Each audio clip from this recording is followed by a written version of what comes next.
পেট পাওয়া উচিত। এসব দিয়ে এই খবর তৈরি হয়, আমরা একটা কাজ করে দেখাবো, লোকে জানতে পারে কিছু করেছে। আর এখানে জায়গার অভাবের জন্য নিচে নিচে কথা বলতাম, তার কারণ আমার পায়ে চোট হয়ে যায়, আমি সিঁড়ি দিয়ে উঠতে পারছি না, সময় লাগবে। সুতরাং এখানে আসলে কষ্ট হবে একটু, কষ্ট হবে, কষ্টটা ম্যানেজ করে নেবে আপনার। এই তো ম্যানেজ হয়ে গেছে, ঘরের মধ্যে জায়গা আছে, হয়ে গেছে না জায়গা? হ্যাঁ, সবার হয়ে গেছে। হ্যাঁ, সবাই বুঝতে পেরেছে। বাস বাস, সবাই দেখতে পেয়েছে তো আমাকে।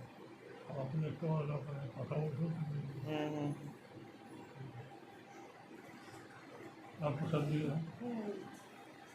प्रसाद जी भूल जाओ